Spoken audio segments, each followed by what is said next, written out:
Okay, so this tutorial is on the muscles of the leg. So the leg is this region of the lower limb which lies between the knee joint and the ankle joint. So I'm going to break this tutorial into two parts. So I'm going to do the first part on the posterior compartment, and then the second part will be on the muscles of the anterior and lateral compartments. So just like my tutorials on the thigh and the upper limb, the muscles of the leg can be broken down into compartments, and these compartments are separated by intermuscular septa and the interosseous membrane between the tibia and the fibula. So the muscles of the posterior compartment here mainly act to plantarflex the foot, flex the digits, and invert the foot. So plantarflexion is when you get up on your tiptoes, basically. So if you can see this angle between the foot and the shin, you extend this angle. So you open this angle up further. So you get up, it's getting up on your tiptoes essentially, and dorsiflexion is bringing your toes towards your head. So if you imagine lying down on your back and bringing your toes up towards your head, that's dorsiflexion, and plantarflexion is the opposite. So the muscles of the posterior compartment plantarflex the ankle joint, they flex the digits, and they invert the foot. The muscles of the anterior compartment here do the opposite really, so they dorsiflex the foot, so bring the toes upwards, they extend the digits, and they invert the foot also. So as well as plantarflexion, flexion of the digits, and inversion, there are two muscles in the posterior compartment which actually can flex at the knee because of their attachment on the femur, and these are the gastrocnemius and the plantaris muscle, which I'll come on to talk about.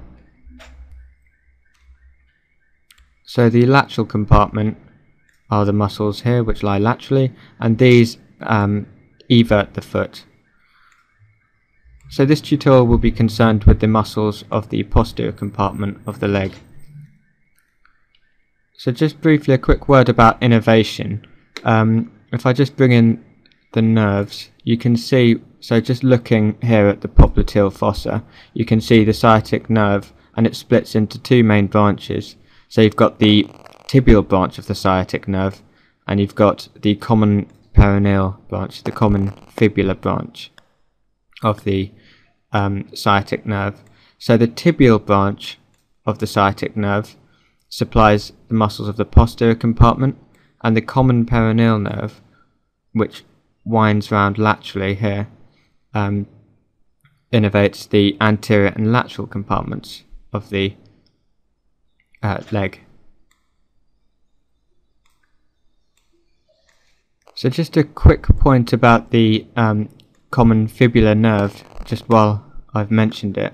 So if I just remove the muscle there, you can see the relationship of this nerve with the head of the fibula. So this nerve winds around the neck of the fibula, and at this point it's very vulnerable, so any impact or fractures can easily damage this nerve, and because this nerve supplies the anterior and lateral compartments of the leg, it results in foot drop. So it's worth making a note of that point. So that's the common fibular nerve, which winds around laterally around the neck of the fibula, and it's quite exposed in this region. Okay, so now I'll just run you through the muscles of the posterior compartment, and I'll talk about the origin, insertion, and the actions. So I'll just get rid of the nerves, and we can focus on the muscles now. Okay, so the muscles of the posterior compartment can be separated into superficial and deep muscles, and in total you've got 7 muscles. So you've got 3 muscles in the superficial layer and 4 muscles in the deep layer. So I'll just work from superficial to deep and talk you through these structures. So obviously we're looking at the most superficial muscle here, and this is called the gastrocnemius muscle. So this muscle has 2 heads. It's got a medial head here and a lateral head. and this muscle inserts onto the femur on the medial and lateral condyles. So the medial head inserts onto the medial condyle and the lateral head inserts onto the lateral condyle. So I'll just show you that in a bit more detail. So I've just isolated this muscle so you can see it a bit more clearly, and you can see the origin of this muscle on the upper surfaces of the femoral condyles. So the medial head originates on the upper surface of the medial femoral condyle, and the lateral head originates on the upper surface of the lateral femoral condyle on a distinct facet.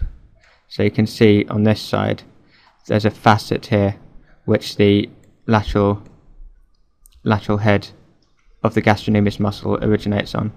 And then if we follow the muscle down, it's not quite shown clearly here, but it inserts onto the calcaneus via the calcaneal tendon. So I've just brought the muscles back in, and you can see this tendon now. So this is also known as the Achilles tendon. So this muscle has two functions. It plantarflexes the foot. So plantarflexion is when you get up on your tiptoes. So you can see how this would act if you look at the insertion. So you can see if the muscle contracts, it pulls the calcaneus upwards and it would get you up on your tiptoes. So that's plantarflexion. And also because of its origin on the femoral condyles, it can also flex at the knee. So that's the gastrocnemius muscle, and that's the most superficial muscle. So next we've got this tiny little muscle here, which is called the plantaris muscle. So it's got a very short muscle belly, and then it's got a very long tendon which winds round down the medial side of the leg and joins the calcaneal tendon to insert onto the calcaneus. So this muscle actually lies under the medial head of the gastrocnemius muscle. So if you can see the tendon emerging here, and it actually lies underneath this. So we'll just take a closer look at this muscle's origin. So this muscle originates on the lower part of the supracondylar ridge.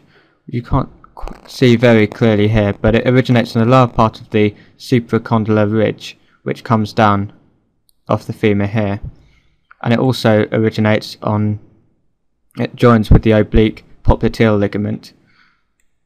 And then, like I mentioned before, it winds down medially, this long thin tendon, and then it joins onto the calcaneal tendon with the soleus and gastrocnemius muscle. So again, looking at its origin and its insertion, you could work out that this muscle acts to plantarflex at the ankle joint, and also because it originates on the femur, like the gastrocnemius muscle does, it can also flex at the knee joint. So the third muscle of the superficial group of the posterior muscles is this large muscle here, which lies underneath the plantaris muscle and the gastrocnemius. So this muscle originates, as you can see, on the proximal ends of the tibia and fibula, and it again joins the calcaneal tendon to insert onto the calcaneus. So this muscle doesn't originate on the femur, so it can't flex the knee. So this muscle's primary function is to plantarflex at the ankle joint.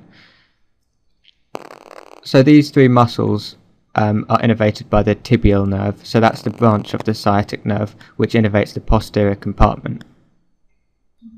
So next we have the muscles of the deep layer. So I'll just remove the soleus and the plantaris, and we can now see the four muscles of the deep layer of the posterior compartment. So the most superior muscle is this little muscle here called the popliteus, and this muscle originates on the posterior surface of the proximal tibia, and it winds around laterally to insert onto the lateral femoral condyle, and it actually penetrates the joint capsule of the knee, passing between the lateral meniscus and the fibrous membrane to insert laterally on the lateral femoral condyle. So I'll just fade away the muscle there, and you can see how see more clearly the origin of the popliteus. So you can see it lies on the posterior surface of the proximal tibia, originating here, and it inserts inferolaterally on the lateral femoral condyle. So this muscle actually serves to unlock the knee when it's locked in extension. So it does this by laterally rotating the femur. So when it contracts, so its origin here, insertion up here. So when it contracts, it brings the femur around, laterally rotating it and unlocking the knee. So in the standing position, the knee is fully extended and it's locked like this. So the popliteus functions to laterally rotate the femur on the tibia and unlock the knee joint. So again, this muscle is innervated by the tibial branch of the sciatic nerve. So next, we've got these three large muscles. So laterally here we've got the flexor hallucis longus. Medially we've got the flexor digitorum longus, and lying between these two muscles we've got the tibialis posterior muscle. So starting with the most lateral muscle, the flexor hallucis longus, you can see this originates on the posterior surface of the lower fibula, and also it originates on the adjacent interosseous membrane, which you can't quite visualize here, and it inserts on the base of the proximal phalanx, so the base of the big toe, the distal phalanx, base of the distal phalanx of the great toe. So we'll just follow this muscle down, and you can see the tendon passing through a groove on the talus, which is this bone here, and then it passes under this shelf of bone. So this is this little shelf of bone is on the calcaneus, and it's called the sustentaculum talus. So you can see that flexor hallucis longus tendon passes underneath this shelf, and it runs down to the base of the distal phalanx of the great toe. So next we've got this muscle here, which is called the flexor digitorum longus, and this muscle, as you can see, sits on the posterior surface of the medial tibia, so the tibia bone here, and this muscle, as you can tell by the name, flexes the digits, so it inserts onto the bases of the lateral four distal phalanges and on the plantar surface. So I'll try and show you that. So I've just rotated the model so we can look at the plantar surface of the foot, and I'm just going to remove the other muscles and tendons. So you can see the this muscle here is the flexor hallucis longus, and you can see the tendon winding around, and it inserts onto the base of the distal phalanx of the great toe. And you've got the flexor digitorum longus muscle, which I just showed you. So it winds round behind a shallow groove in the medial malleolus, and then it passes inferiorly to the flexor hallucis longus tendon, and it inserts onto the bases of the lateral four distal phalanges. So what this muscle does is it obviously flexes the digits. So just taking another look at these tendons as they pass behind the distal tibia and the tarsal bones. So you've got the flexor hallucis longus passing behind a groove in the talus bone, and then underneath this shelf of bone, the sustentaculum talus on the calcaneus, and you've got the flexor digitorum longus, which passes behind a shallow groove in the medial malleolus.